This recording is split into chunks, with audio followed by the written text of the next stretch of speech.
Alright Star Wars fans, welcome to a brand new Star Wars video. Today I'm going to be reacting to the new Mandalorian trailer. I might be a little bit late with this. I noticed that they dropped a new trailer yesterday, and as I am really looking forward to this series, I thought I would share my reaction with you and my immediate thoughts to the latest rendition of this trailer. I'm going to be trying my best to cover this series for any of you guys who are Star Wars fans as well. I know I don't get like a huge audience on this channel, in terms of Star Wars stuff, but either way, I love Star Wars and I really want to cover it a lot more. So here we go into the reaction, guys. I hope you enjoy it. I hope you enjoy this trailer alongside me, or maybe just my thoughts if you haven't seen it, or if you have seen it yourself already. But let's get into this.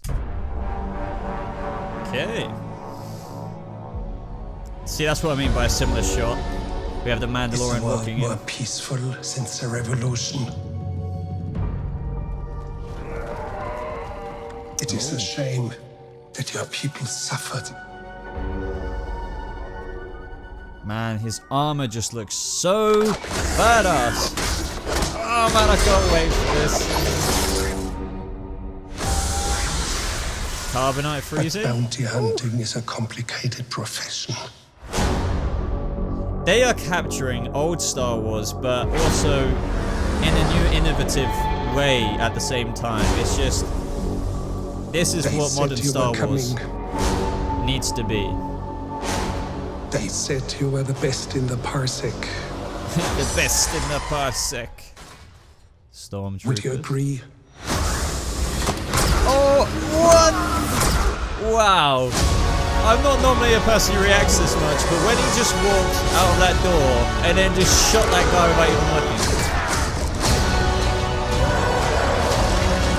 This is going to be so good. And that ship, I need a model of that ship. Mandalorian, look outside. They are waiting for you.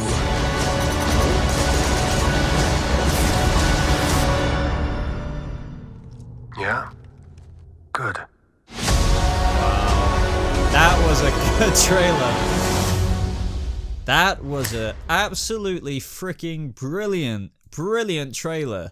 Wow. I think that was better than the first one. The first one was more this subtle approach to it, giving you a little bit of a rundown of the story.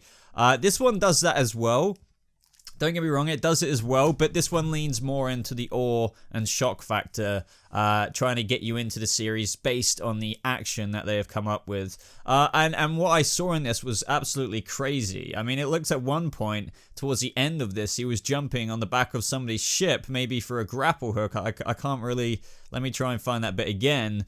And then he's, yeah, he's literally jumping on that ship, flying on it, and you see him on the like the window of the cockpit, looking down at like Giancarlo's I think that's how you say his name, Giancarlo Esper, my brain, his character just looking up like, oh shit. And I believe, if I remember correctly, he's like one of those characters, since this is, obviously after Return of the Jedi, the world is in this is such a unique Star Wars setting, because obviously just because the Emperor got defeated, even though technically he didn't, because he's still around in Rise of Skywalker, whatever, it's such a dangerous pirate time. Like, it's the perfect time, to be honest, to be a Mandalorian, to soak up, especially to be so equipped in such a situation and age of Star Wars, where there was no Republic like quite yet. They were kind of still very much so building the foundations of the new Republic that got obliterated in frickin' Force Awakens.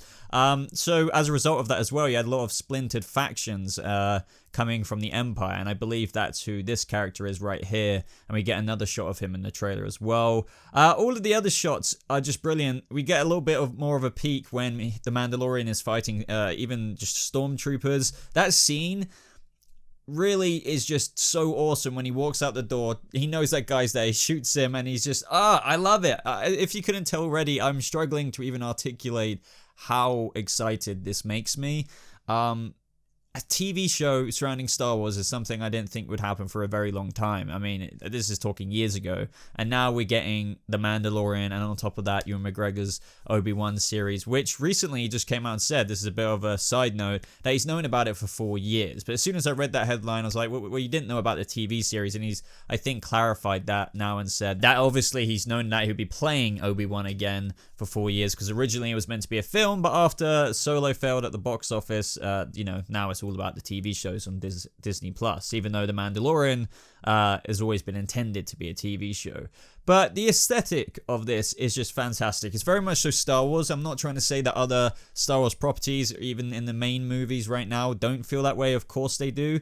Even in The Last Jedi, even though I'm not a fan of quite a lot of typical things that half the fandom was fractured by, whether that's Luke Skywalker's storyline, this, that, and the other. It still was aesthetically brilliant. Rian Johnson did not F up remotely there. It was still a very good looking Star Wars film. But this, if you're a Star Wars fan, or I don't even know, even if you're not, it just perfectly encapsulates everything that is Star Wars in its greatest degree. The way the Razor Crest is featured in this trailer is absolutely amazing as well. I mean, you probably saw me fanboy out about that, but the Razor Crest just looks so good. I have no idea. Maybe there is already some kind of ship or toy that you can buy, but I need one this Christmas. That would be so cool. I mean, I'm a big Lego fan, as you can probably see in the background, but it would be really cool to get a Razor Crest Lego piece. But even then, I would love to build like a little model of it or something.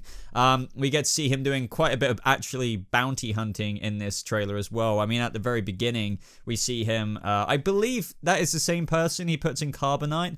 When we see him actually use his weapon to actually shock that alien. I could be wrong. But either way, I love the fact that now we get to see him put the person in Carbonite, because in the previous trailer we just saw him walking down with a load of slabs of people in Carbonite, his bounties, but in this one we actually see that process happening, very similar to obviously what we've seen before in Star Wars with Han Solo. I love that moment when he walks into the bar and everyone's looking at him, and the guy is saying to him, I heard you're the best in the parsec. Like, he's a notorious, he carries this weight and presence with him wherever he goes. And even without showing me this scene, Star Wars has managed to deliver that from the other trailer. Like, this guy is truly badass, and it doesn't really need any more convincing, but these shots certainly do complement what they're trying to give off with the Mandalorian's presence. I believe we see a bit of like a romantic interest, which I didn't actually know that was coming. I mean, we see his helmet almost get taken off, and that's been a big thing in the fandom anyway. Like, will we get to see the Mandalorian's face? And I've always thought, yeah, we will. I mean, I don't know if it's a thing they'd be saving for the very ending of the first season,